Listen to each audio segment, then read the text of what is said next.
You guys can do better than that. Good morning! Thank you. We want people on the other side of the curtain to say, who is so friendly on that side? It's the entrepreneurs of Tulsa and their cohorts. Welcome. Thank you, Jillian, for that token laugh. My name is Tim. We have a few other organizers in the room and a few others playing hooky today. Dustin's over here in the very entrepreneurial outfit, and Barron has tamed his inner entrepreneur as well. Anyway, Ben is not here. He's on jury duty apparently, but we all know how jury duty works. You get out at noon, and then you just skip the rest of the workday. So that's what Ben's doing. Welcome. If you've never been here before, just wave at me real quick. Not a big thing. We're not going to do an altar call. Thank you. Sometimes I say that in Tulsa. Everyone thinks he's going to give an altar call. Let me get back on point. The ADD is running wild today, guys. We typically have 2 startups, and they'll present for 6 minutes, and then we do 20 minutes of Q&A with you guys. Most of you already know that. 1 Million Cups is now in too many cities for me to go spend time on the website counting individually. I think it's something like 60. We'll say that. You can go count and let me know. We were 19, so we launched a year ago, and we've got a special announcement that I won't steal later about that whole thing. All right, enough about that. We have a startup today here to present to you from Oklahoma City. They're called What Else?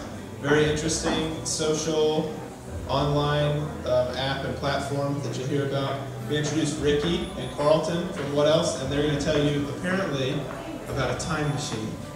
So get ready to have your mind blown on that front. Welcome, guys.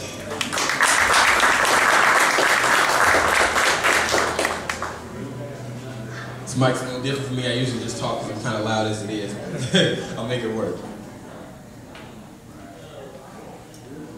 Wonderful. So, hello everyone. Good morning. Glad you guys made it here at 9 o'clock. How you guys doing? I'm Carlton Dean, co-founder of What Else, vice president of creative. And my name is Ricky Vick II. I am the CEO and also co-founder of What Else. So like he told you, we're here to tell you guys about a time machine. No, I'm not talking about the DeLorean, and yes, I have had my coffee, so I'm not kind of tweaking out. But what we're going to tell you about is a product that we have, an innovative product that we have that's going to take a lot of the beauty of the past and we're going to bring it into some of the aspects of the future that we think can benefit. And we want to give that to you.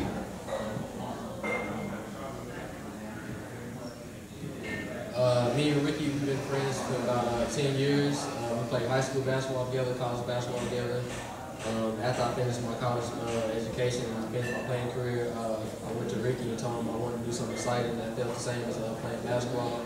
And he came to me with an idea and opportunity. Yeah, so one day I was out of college at Fresno Pacific University in Fresno, California. Go Sunbirds. And I was driving down the street and I was listening to the radio. And there was a contest. And something about radio contests, I always feel like I'm gonna win, but I never win. So I called into the radio like 10 different times. Busy signal, busy signal, busy signal. Nothing. So I just kind of gave up on it. So then I finally make it home. I sit down at the table and I get on my computer. Now, I don't know about you guys, but I go to a lot of the same websites every single day. And my day always starts with ESPN.com, NBA, every day, without fail. So one of the aspects of the ESPN.com/NBA is Stephen A. Smith. He's my favorite columnist. So one day I was looking at a Stephen A. Smith article, and forget what he was talking about, but I get down to the bottom of the page, and I want to comment on what he's saying. And there's always a space for those comments. And one thing that I know, I hate, absolutely hate, in all caps, typing things out. Unless I have to. And then it kind of dawned on me. There was only one way for me to do that. And that's kind of leading in to what our product is.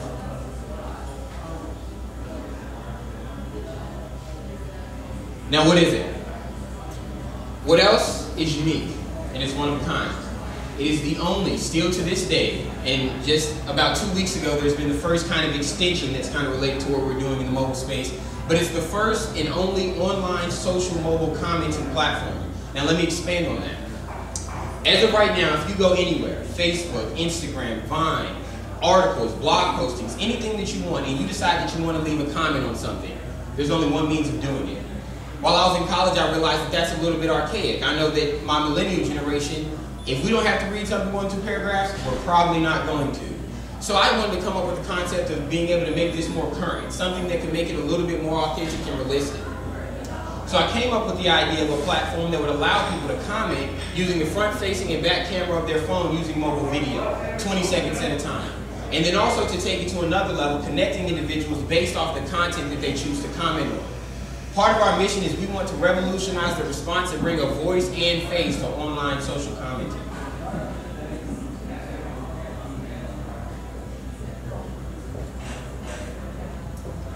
So then you might ask, what problem are we solving exactly?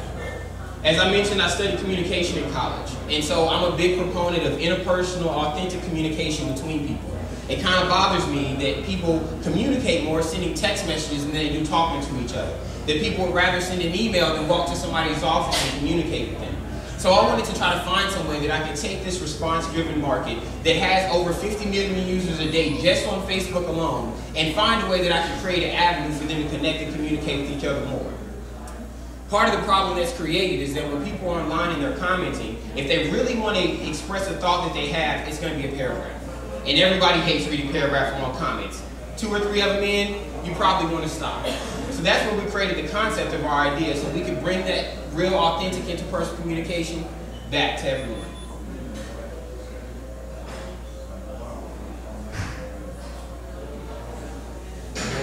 You guys to come in and help us spread the word by joining our beta, get on Instagram, Twitter, Facebook, whatever, and just let people see about what else as much as possible.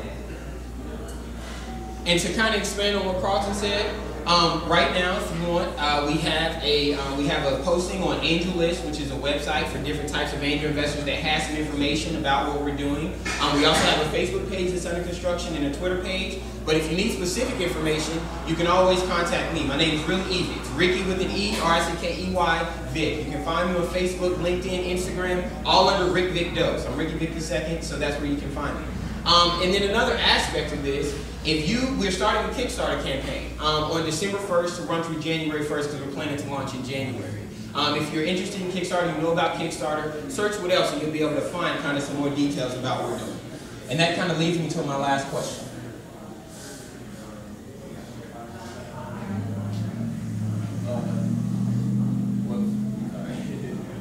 That's what the powers is basically just the users make up what else, and that's going to be you guys helping us out. Like Carlton said, if we really want to make this grow, we're going to need users. Users are going to help us create our product. Users are going to give us something that's sustainable and that we'll be able to use for an extended period of time. We're choosing not to put a ceiling on the potential of what we're doing, and then we want to be able to have you guys help us kind of create something that I feel like can be genuine and authentic. This is a sample of our client. Thank you. All right, terrific, guys. So now's our chance. Now's our chance to ask questions, and really with the idea of helping these guys refine their idea and give us a better idea of how it works. So we have a question here in the back. Hey, so the obvious question is, how do you monetize this? It sounds like your consumers, which are the end users typing the comments, aren't necessarily your customers, the people who are actually going to be paying for it. So how do you guys make money? Well, there's a lot of different aspects of that we're able to use. Kind of specifically, the 2 biggest aspects of our revenue model are going to be targeted online advertising and online sponsorships based off the categories that our app is selected in. So the base of our app is very content driven. We want everyone that has their own page on what else to feel like it's theirs. I love reading about tech, basketball, and music. So almost all the videos, articles, blogs that I'm going to see whenever I log in are going to be about tech, basketball, and music. Someone else may have something that's different. So being able to do that, we'll be able to target specific websites, which is, we have an aspect of our feature that's going to drive traffic towards specific websites, so then the price per click can increase as our user base grows. Question here in the center. So first of all, I'll comment that the first half of your presentation was awesome. I mean, doing the story, and that's something we all as entrepreneurs kind of struggle with, but it kind of got you ingrained. Thank you. So that was good. But I still don't quite understand the product. Could you elaborate a little bit on more of an example? You're talking about now being an app. Is it separate from your text-based messaging? Yeah, I can expand on that. Everything is going to be centralized inside of our mobile client. One thing that I hate about being online is content can be so fragmented. I like to be able to go to one place and find everything I need, but sometimes it's hard to do that. So I'll give you an example, and I'll kind of frame this in a quick scenario. I go to ESPN.com, I see an article, Stephen A. Smith and Skip Bayless arguing about if LeBron is better than Kobe. Me and him argue about this all the time, so it's a good example. I go down to the bottom and I see that there are 20,000 people that have some type of opinion if LeBron is better than Kobe. Now with our client, instead of everyone having to type out, search through all these different comments, click and point back to each other person, it's all going to be in one place. You can scroll through it. I'm real big on the thumb scroll. Any of my Instagram and Facebook fans, we love the thumb scroll.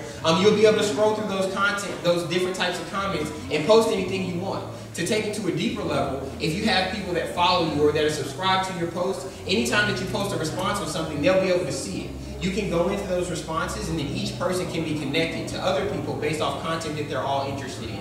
So we'll kind of be creating a network inside of a network that's based on content that's constantly evolving and being generated. Okay, question here in front.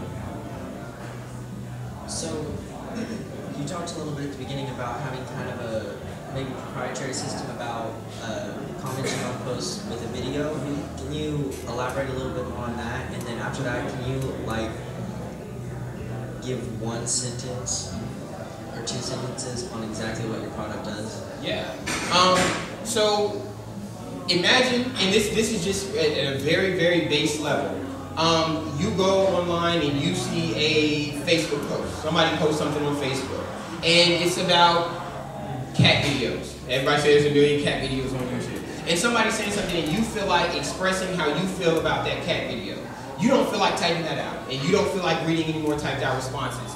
Our app has a browser feature that will allow you to search for different types of content, and the plugin will bring you into the application so then you can comment. Then you can go back out into whatever the web is that you want, and you can comment on various other different types of content. A one-sentence version, we're the first and only people that allow people to video comment. The closest thing is an extension on an app called Frontback that allows people to comment with video on other people's content. But that's it. There's nothing else in the space. You have a question here on the left? So commenting is kind of historically the cesspool of the internet. So how, or now there's ways you can search for certain keywords and blog posts based on that, or if they're using it because you get to this volume. How will you moderate what people are saying because it is video and not text? Well, that's kind of what we were saying when we were saying the power is in our users' hands. We're going to allow our users to help moderate the type of content. We all know the type of things we don't want to see online. But sometimes you don't have a choice. But we're going to give our users that choice. We're going to allow them to block, flag, and kind of spam out certain different types of content so we can only have the things in there that we want to have for our audience to see. I don't want any type of explicit content or pornography or things like that we wouldn't want the basic type of user seeing, because that would just ruin our product and it's against my whole fabric. So self-moderation is a big part. In the front end, I'll actually be getting any of the emails and responses that come from a service side, and then things that need to be moderated, it'll be me and another person on our team that will start to do that until we expand to the point to where hopefully I can have people that specifically do that themselves. We have a question here in the back. Okay, so I'm trying to envision exactly how it all works. So ESPN is a good example for it. You may not have a partnership with them. So it sounds like when you comment, they'll have a link to your particular app that they can watch the video? Okay, I'll give you kind of the specific feature. Every source content, so if you're at ESPN.com/NBA, that's the source URL. It only exists one time in the entire World Wide Web. And if that article was about LeBron James, and CBS Sportsline and USA Today and Yahoo all had that same exact article that was linking back to ESPN, the only article that would allow to be commented on would be the original source on ESPN. Now, how does that benefit us? If you had 10 people commenting on ESPN, 10 people on CBS Sportsline, 10 people on Yahoo, and 10 people on SI, we're now going to have all 40 of them on ESPN. So whereas their content would be fragmented into 4 different parts, they now have an entire avenue of customers that they didn't have access to before. How does that benefit them? Their traffic will continue to increase because they're starting to receive users from a space that they've never been able to. And then we'll be able to monetize that because we'll be able to selectively decide if we want, hypothetically, ESPN to sponsor our basketball section or yada, yada, yada. And we want to start more in a local market because Oklahoma City is kind of what we know, and then expand that out. But we've generated a decent amount of interest from people for what we're trying to do. But is the video going to be a link out to your your app, or is it going to be embedded streamed through theirs? Okay, there'll be, the app will leave an extension. iOS 8 is pretty awesome with some of the features that it has that we'll be able to use to link in. So we'll have specific types of keywords and things like that we can use to key content into the application. And it will bring it into the application, and then there's actually a button, I'm big about the one click, that will bring you back into the browser feature or out to Safari if you choose. So then you can continue to browse, you can bring content in that you want to comment on, and then you can go back and find more things. That's kind of the two biggest parts, either responding to content or creating content. And those are more things that I'd love to expand on with you after. So you have a question here in the front? Just wondering if you guys ever heard of disc queues? Now, I'm not saying you guys are like it, but I really like what you guys are doing. It's an online social commenting platform, but you guys are kind of taking it a step above. Are you trying to go off of their platform as far as maybe how your company's going to work inside websites? Because I know there are well over 1 million websites that they're implementing. Is that kind of the structure you're going for it? I feel you. Well, before you ask the question, can you give a little background for those of us who don't know about this? Yeah. Discus is the Darth Vader in our space because they are the fearless winner when it comes to commenting and social commenting.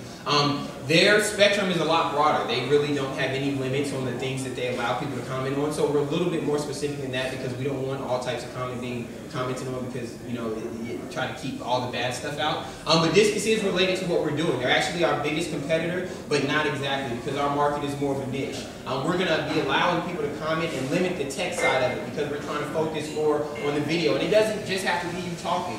One of my demo videos I made, I have a friend that's a really talented dancer. And somebody did a rendition of Michael Jackson's Dance on Bad. And so for him, for my example, he did his own version of the Dance on Bad and showed it as if he was responding to that person. And that person would be able to get that notification and in turn respond to them any way that they like. Question here in the back. So I have a question about the video comments. I always think about bottlenecks. And so in this case, let's say I sign up for your app and I want to use your service as an end user. And I go to ESPN. What if ESPN hasn't adopted, how do I make a video comment on their page? Do they have to give permission for you? Because I guess that's really my question is how does that work? Does your app, your stuff have to be on every single ESPN or anything like that to make me have a video comment on their page, or is it that you never actually comment on their page? It's going to be within the app? Yeah, I'm glad that you said that. In the 2-year plan, we want to be able to have a plug-in on major websites so then someone can just click and it'll automatically bring it to the app. For our base and our minimum viable product, we're going to have everything coming into the app from outside source content. So you can link a URL into the app will recognize where that's coming from, you'll have a space for comments, you can comment, then you can go back out into the web and do things. So everything is going to be completely centralized inside the application. So if somebody wants to see different type of responses on different type of content, they can do that based off select categories that we'll have laid out. So just to clarify, so if I make a video comment on ESPN using your thing, no one that goes to ESPN will ever see that unless they go into your app. Is that what I'm understanding? Absolutely. Because if we were to do it exactly inside ESPN, we'd have to pay them a significant amount of money, for being hosted directly on their client. And doing it inside our app, we can outsource those URLs because they're not going to stop it. Okay, we have a question here in the front. Okay, I kind of have a two-part question. So until you're at the scale to where you can be live inside the ESPN app or Facebook or Twitter, etc. Everything is self-sufficient within your app, correct? And is there any I don't know the answer to this. Is there any copyright or licensing or whatever issues with getting articles from sources like ESPN or Facebook or Twitter if you're displaying them within your app? Not that we've seen, and I actually had my IP guy check into that because it would really just be the same as you copy and pasting the link off the internet and posting it on a blog or posting it on a web page or anything like that because it's just going to be bringing the content into the app. We're not necessarily trying to work off ESPN, we're more benefiting them than we're leeching off of them because we're just taking content that people will be able to see otherwise. And they'd be able to comment on otherwise. But now we're giving them a different avenue to be able to comment on that. And then they can go right back out to that content and not have to slow down or impede anything is going to come. Okay, and my second question is, so you're launching in January, correct? What would be your biggest obstacle and the thing that like scares you most and keeps you up at night? And what would be like your biggest goal between now and this time next year? Facebook doing it first. Distance doing it first.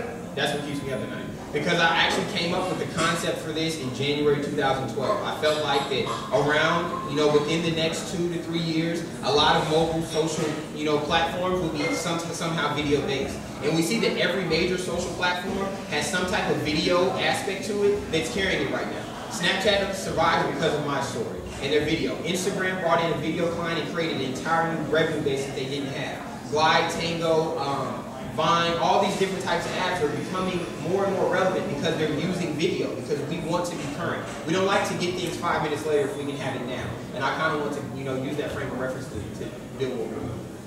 Okay, I have a question that I'll hand it over to you. So you said that you're launching a Kickstarter campaign soon and that you hope to launch in January. Tell us where you are right now in terms of the development of the software, what you hope to accomplish with this Kickstarter campaign. It's actually a great question because our first line of code was written an hour ago. We have a firm in New York City that I'm partnered with that's actually building our app for us just for the build out of it, and our start date for building the actual app was today. 5 weeks from now we're going to have our first beta. We're going to use some of the aspects that we want to use, kind of focusing initially around Facebook shared content since there's such a large user base, and then we're going to iterate off that till we have exactly what we want come mid-January.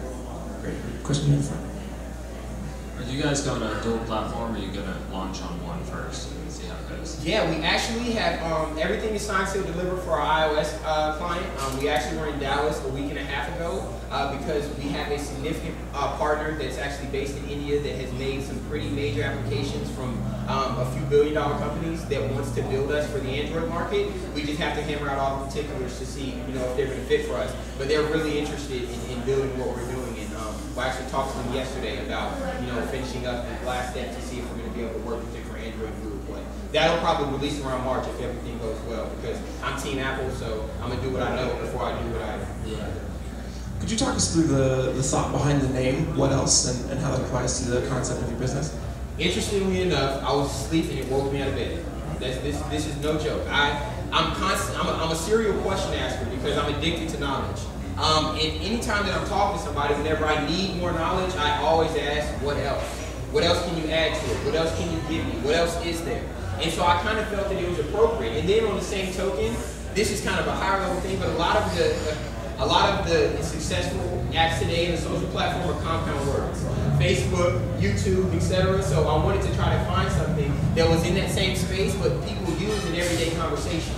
And in the long-term plan, we want to be able to license this globally. There's a way of saying what else in every single language. What's in addition to? What more can you add? What else is there? In all types of different translations. So we'll be able to add that and be able to send it off and outsource it to different places without necessarily having to change exactly what we're talking about. People can really still have an understanding of what we're doing. Okay, and then the last question, what can we, the community, do to help you, and what else?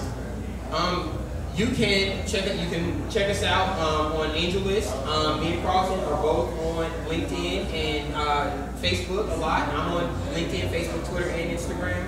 And then also, we're actually looking for a programmer to work directly with us. I have Mobilosophy and TechGenius is the name of the Indian company who is going to be building our platform, but that's going to be it for them. I have the contract specifically made to where we'll still own our source code, which I don't know how I pulled that off. And they're just going to build the app for us. But then from then on, it's going to be up to us to maintain the infrastructure of the app, to monitor everything that's going on, and to really support it. And so that would be our next step.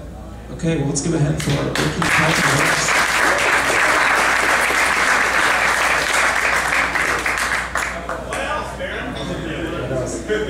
I'm going to tell you. So, if you will look at your name tag, if you have a name tag, if there is a little star by the Arcadia printing logo, then you get a mug. This nice travel mug here, Alex. Alex G. Congratulations, Alex.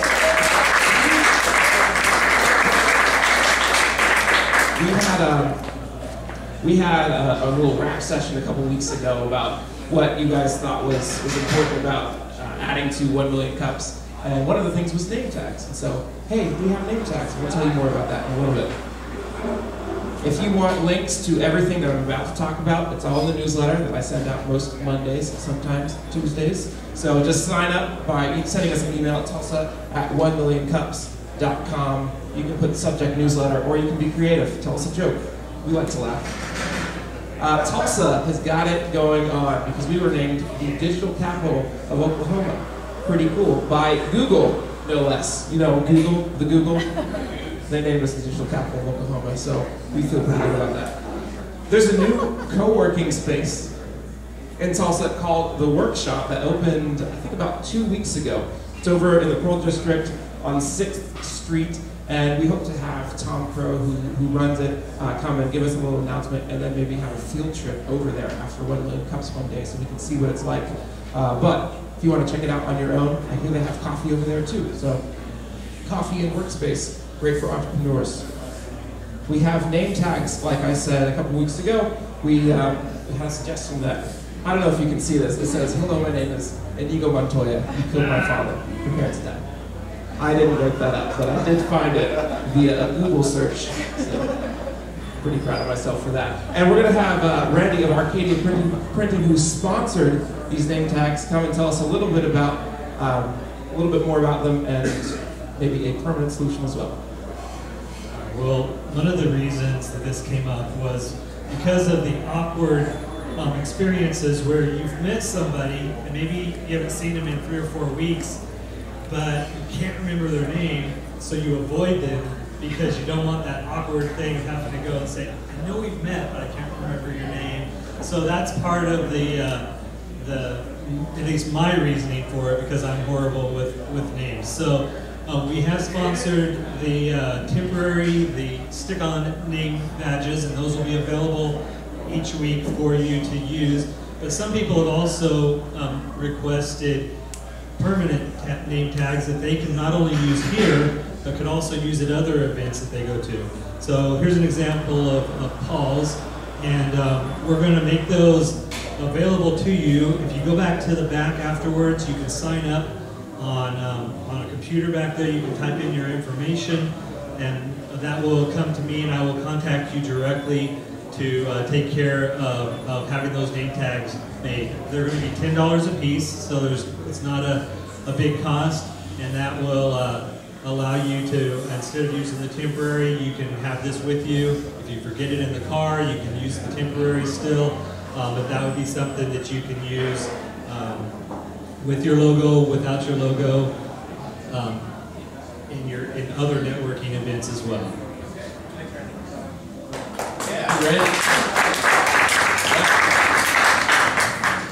Okay, so see the computer in the back afterward. We have a question in the back, okay. We have an announcement. Sorry, it's not the announcement, but mine is hosting Neely Shrinka, who's a Nepali entrepreneur, next Thursday at the Forge from 11:45 to 1. She's going to be talking about entrepreneurship in developing countries, Nepal, how policy affects entrepreneurship, and anyone who uses the code 1MC can get in for free. So I can send it out.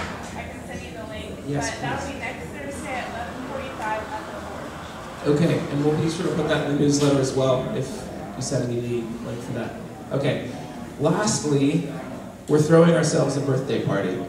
In 2 weeks will be the 1 Million Cups Tulsa year anniversary, birthday, if you will, and it's going to be a lot of fun.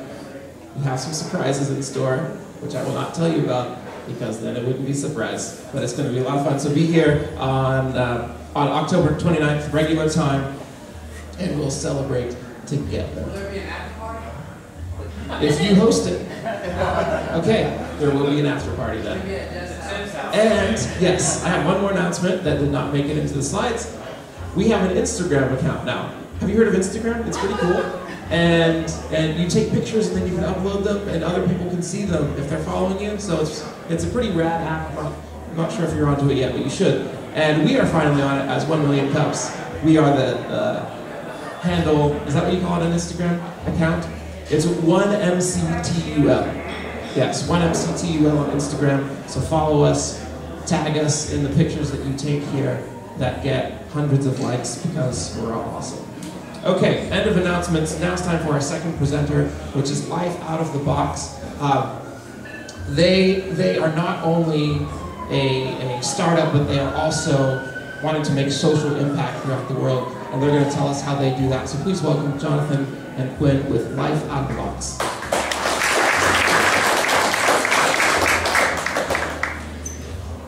Good morning. My name is Jonathan. And I'm Quinn, and together we created a social venture called Life Out of the Box. So before we tell you about our social venture, it's important for you guys to understand how it was created. So after Quinn and I started dating, we started asking ourselves, what is success? And once we realized that success for us goes much further than just making money, but actually creating something much bigger than both of us that gives back to those in need, we quit our jobs and we went after pursuing that dream. And we created a blog called Life Out of the Box, which would document our story of us moving from California to a third world developing country to create our social venture. After we took a map of the whole entire world, we ended up on choosing to move to Nicaragua because the average person lives off of $2 a day there, and we knew we could make a significant impact there. We lived right there with the locals. We divulged straight into the culture. We shopped where the locals shop. We even lived with local families. And to get around, we rode the chicken bus, which is called the chicken bus because sometimes you're right next to people, but other times you're right next to a chicken. So after we immersed ourselves in the culture and really started understanding exactly what it was like to live there, we wanted to see exactly how others were making an impact and how we could too. So we volunteered with organizations all throughout Nicaragua. We went to schools. We saw a lot of the essential things were not being met in the schools. Inside and outside with bathroom doors and wells. But one thing that was really shocking to us was when we talked to the teachers and the students, a lot of the students didn't have basic school supplies to actually learn in class. We thought this could be something that we could hopefully change, so we wanted to make sure that that was our give back, because we believe that education is the most powerful weapon that we could use to change the world. So many of you are probably familiar with the social venture called Tom's, and we were really inspired by this business model where you buy a pair of shoes and you give a pair of shoes to someone in need. But we wanted to take it one step further, so we worked with local artisans to create handmade bracelets, and for every bracelet that we sold, we would give a child that needs school supplies. But the unique part of our business is that each bracelet has a unique number hand stamped into it, so the customer can actually go online, type in their number, and see the exact child that they gave school supplies to. So after we designed a variety of different styles of bracelets with artisans, we posted them on our online store, and once we made our very first sale, we went out and bought some school supplies. So the very first child that we gave school supplies to was a little girl named Naomi in Masaya, Nicaragua, and when she received the school supplies, she started dancing in the street, and it was a really special moment for both of us because we knew we were on to something really big. Right then, we were determined to make sure that every child who needed school supplies in the country was able to receive it. So we hit the road and we worked with organizations all around the country. We went into schools, we went to after-school programs, asked them what did the kids need. We ended up giving to thousands of children all throughout the country. Once the business was sustainable in Nicaragua, we decided we wanted to try to see if we could implement our business model in other countries. So we packed our bags and we hopped on an 18-hour chicken bus ride and moved up north to Guatemala. When we arrived in Guatemala, we worked with indigenous Mayan women to create different styles of bracelets. Some were woven and others were beaded, but we still maintained that each one had a unique number on it so the customer can go online and see the specific child that their purchase gave school supplies to. After we went all over the country working with nonprofit organizations, we distributed thousands of school supplies to thousands of children.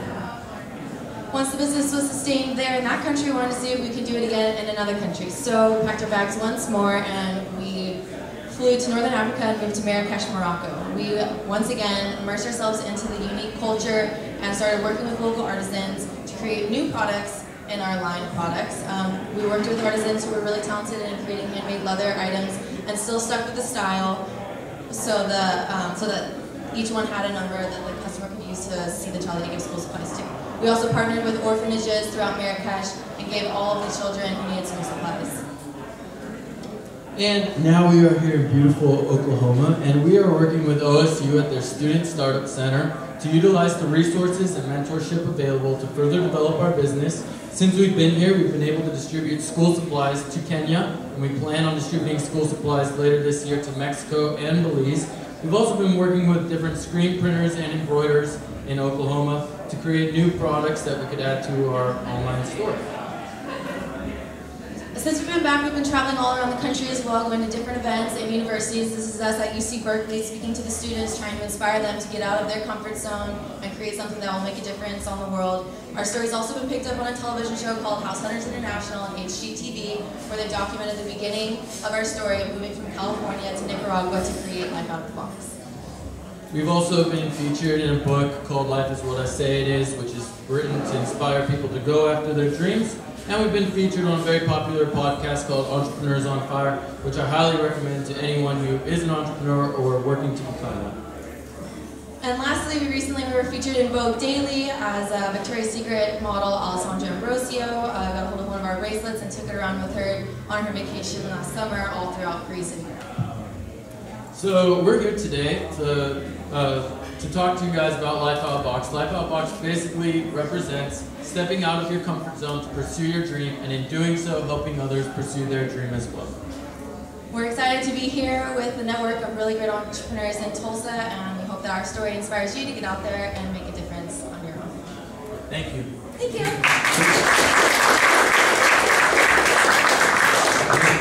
Thank you for that incredibly concise 6-minute presentation. Now's our time to ask questions about any part of that. So if you have a question, just raise your hand and I'll get to you.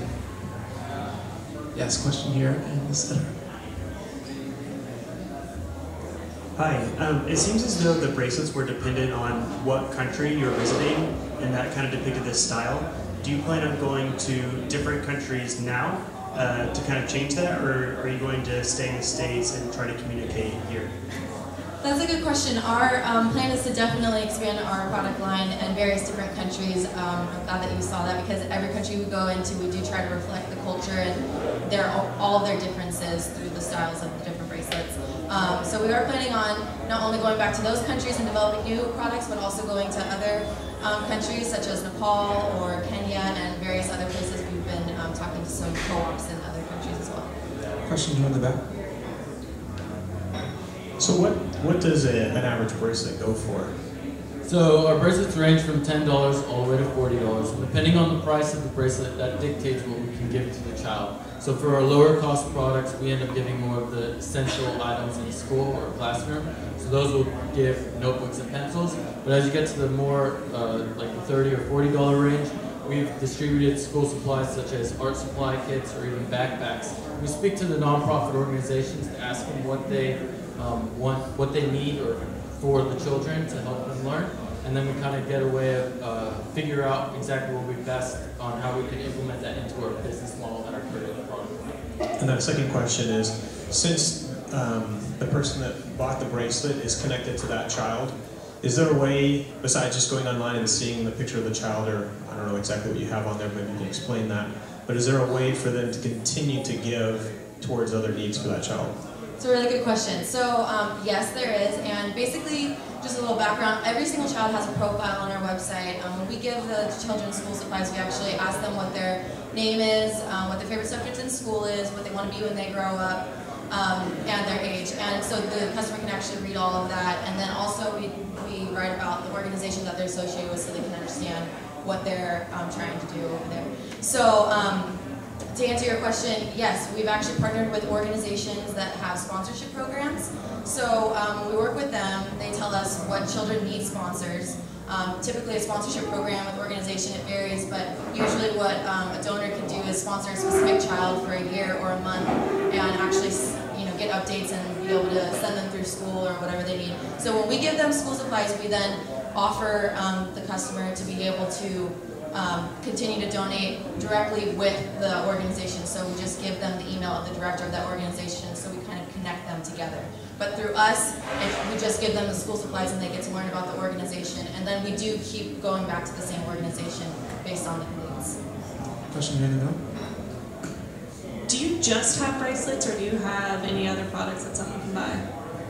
We do have new products on our website. So our online store is www.lootb.com. We'll be distributing a little handout so that you guys can all check it out. But we started with bracelets, but then we expanded to keychains, t-shirts, and beanies. And for t-shirts and beanies, we're now working with nonprofit organizations to distribute meals. And so we're working to get that all set up and organized, and we're looking to continue to add different products to our online store.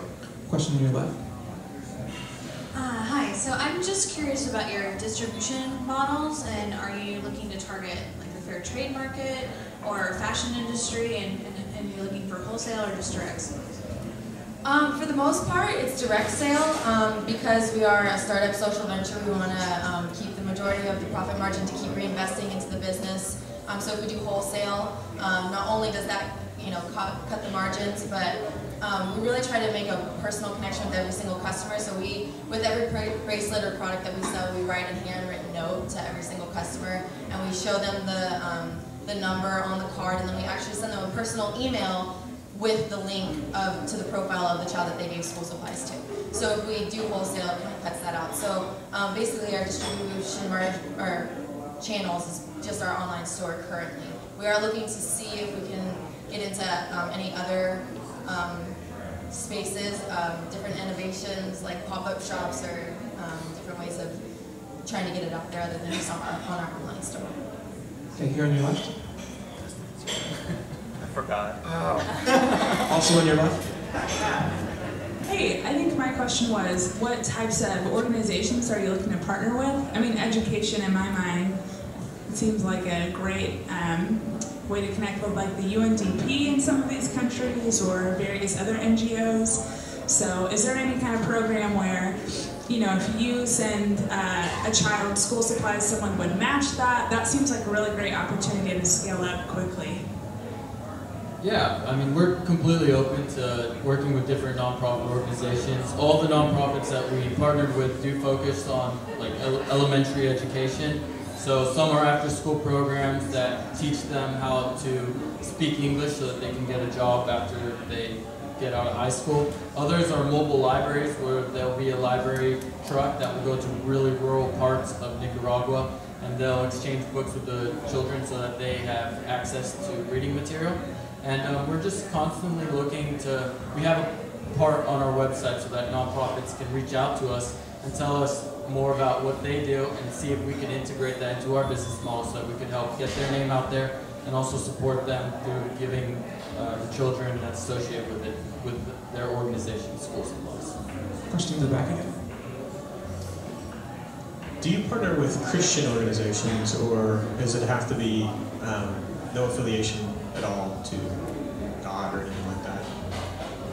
We don't specifically target Christian organizations, but we don't necessarily, it's really, honestly, it's all about what the kids need. So if there is a need and they don't have, backpacks or school supplies, or the teachers don't have chalk or whatever it is, that's really all that matters to us, so affiliation or not. Okay, because the reason I mentioned that is I used to work for a nonprofit missions organization, and they have hundreds of different orphanages that they're connected to, just one organization. So if you guys are looking to grow the business from that side of getting the stories, getting the students where there's definite needs, talk to me later. But what is your biggest problem that you see going forward in terms of growing and scaling this? Is it on that end, or is it actually finding the end user that buys the product?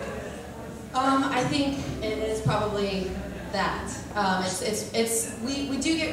We get organizations who reach out to us daily on, they need school supplies in all different kinds of countries. And just figuring out the logistics of getting the school supplies to the countries is probably the thing that we're working on the most right now. So far in the last year and a half, we've been living in the countries, but in order to really scale and grow the business, it's important for us to be here where our market is. So being pulled in both directions, we're trying to figure out exactly the logistics of getting the school supplies to the kids. So that is probably the thing we're working on the most right now. Dustin has remembered his question. New question. So how do you make money? The two of you. I mean, you have to pay the people who make the bracelets. You give away a lot of it. Well, how do you find the balance between being for-profit, also having a charitable mission, and scaling? Because eventually it will be more than just the two of you, and you have to pay employees and things like that. Yeah. Well, first off, you guys should understand that we are a startup and we are a for-profit social venture. but we do live and we budget very well. When we lived in Nicaragua, we actually lived off $2 a day for quite some time just to experience it, as well as really stretch our money as long as we possibly could to get the business going. Now we're in Oklahoma, and the cost of living is significantly less than in California, so that's been very helpful. We've been working really hard just to make sure that we can continue to grow. So as much money as we possibly can, we invest into the business, we do that. We've also just been working, it all started from saving money. So we're really good with our finances as far as making sure that we have enough money to eat, enough money to live, but also have enough money reinvested in the business to continue to allow us to grow to the dream for us, which would be much larger. Question here in the back row. Where do you get the school supplies from? Are they sourced locally, or are they from the U.S., and how do you get them to the kids? Well, when we were living overseas in various different countries, we would buy locally, and it started to become a good problem, I guess, because we would go into the local bookstores and we would actually buy them all out, and then we would need more. So we started working with the local distributors in the countries, in the main cities. So that's basically what we usually do. We usually order through the distributors in the country itself. So yeah. I have a question. So you moved from California, and you've lived in other parts of the world as well, but now you're in Oklahoma, which is a refreshing surprise for those of us who are from here. Will you tell us why you chose this state over the other places you were considering? Yeah. Well, we chose Oklahoma because of Oklahoma State University. Go Bucks! Jonathan actually, as we were trying to create this business, was doing their online distance learning Masters in Entrepreneurship program. So as we were trying to develop all throughout Nicaragua, he was also taking classes online. I was asking the right questions, take a business model that you like and tweak it here to make it different. And so that's kind of how we took Tom's and we tweaked it to show people the actual impact that they make. So when Jonathan finally graduated, or finished his degree, he had never been to, neither of us had ever been to Oklahoma before. So we wanted him to get his degree and actually walk. So we came to Stillwater, and we ended up meeting with all the great people at the Riata Center and Entrepreneurship Program. And we told them our story, and they were like, well, you guys, we're starting this startup program. We'd love to help you guys grow. And so, yeah, long story short, we're there, and I'm getting my master's in entrepreneurship there as well. Very cool. Okay, I could ask you lots of questions, and I won't put you too much on the spot. I do a lot of impact stuff in Southern Africa, mainly Zimbabwe. And Zimbabwe's claim to fame, of course, is it's the worst economy in the world. So we empower entrepreneurs to start companies there. So we can talk about logistics if you want, especially if you're looking to move into East Africa.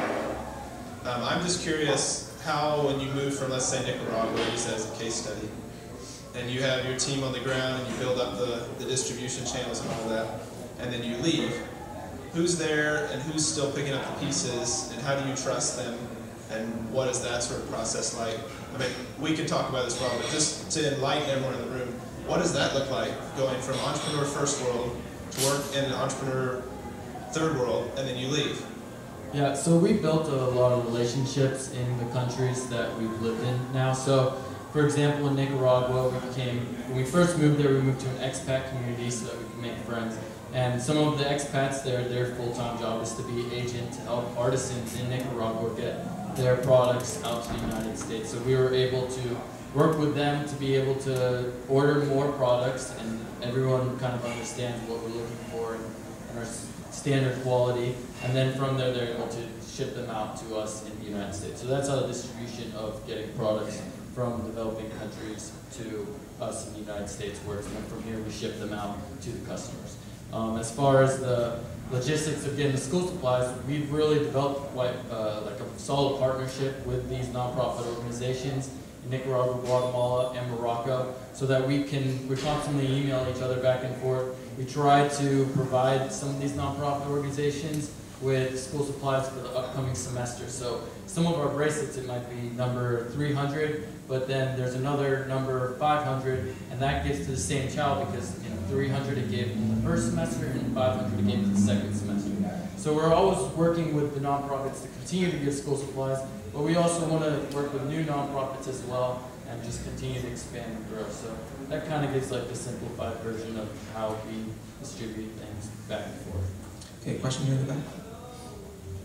So the little leather piece that's on it, where is that made and how did you scale that? And what does that thing cost? I'm just curious. That is a good question, and that's a really crazy long story involving like lots of knocking on doors in random parts of rural towns in Nicaragua. But basically, we hand stamp it ourselves. So we actually bought the leather in Nicaragua, an actual like huge hide of it, and we hand stamp it ourselves. And we record all the serial numbers in our own database, and so that way we can actually record and know exactly when a customer purchases that bracelet number, who the child that bracelet is assigned to, and then that goes into the website, and then I can email them the child profile. So that leather, that little leather piece, we hand stamp and cut and everything. So yeah, at the very beginning when we first started, we were in our $4 a night hostel in Masaya, Nicaragua, and I was on my hands and knees, and I put a rock in a sock so that the landlord wouldn't hear it, and I hand stamped the first 200. So if you actually have a bracelet with number 0 to 200, it was stamped by me with a rock and a sock. So now we're at the point though where, you know, in Morocco we're able to work with the artisans to help them help get the different labels all stamped, and we also do keychains as well. So it's been an ongoing process, but it all started with a rock and a sock. Question on your left. Can you give us an idea of the scale of impact you guys have had so far? How long you guys have been at it, and then how many children and school supplies you've actually impacted? And then some goals or milestones you guys have coming up as far as just what you're working towards? yeah, let's see. So we've been working at this. We launched our store in November 2012. We really started creating partnerships in 2013. And so since then, we've given to organizations and students basically throughout Nicaragua, Guatemala, Mexico, Morocco, and Kenya. We've given to over 3,000 kids, and we have a milestone of 10,000. So, yes, when? Oh, as soon as possible. I don't know. You know, we're always asking ourselves and pushing ourselves further and further. And the thing is we want to make sure that, you know, all of those kids. It's one thing to actually just distribute it and just get rid of them and just ship them off. But it's a whole other thing to actually interview them and get the profile and everything. So it's a whole process. So it is a little bit longer. We are starting to realize how we can get more help, volunteers, the nonprofits on board, and they're being really great and helping us. And that is actually going to help us scale, I think, and getting together, you know, volunteers and going through the process with them so they understand. Okay, they can give us the whole list of names of kids, so we can match them with their, you know, favorite subject in school and the numbers and everything. So, I mean, hopefully within a year to 10,000. That would be great. Okay, and then our last question for you is, how can we help you life out of the box? Well, we've been looking forward to this question, and we were wondering, we've been going around Oklahoma doing lots of presentations through Oklahoma State University, as well as trying to get out to as many media resources as possible. So we're here today and hope that if any of you have any relationships with any media sources or any opportunities for us to present, we are just happy to get our name out there just to spread awareness of what Life Out of the Box is, what it represents, and hopefully to motivate and inspire others to go out there, chase their dreams, and help others as well. So we'd love to talk to you all after. Like I said, we have these cards that we'll be happy to pass out so that you guys can find us on social media and connect with us, and we hope you have a great day. Thank you very much. All right.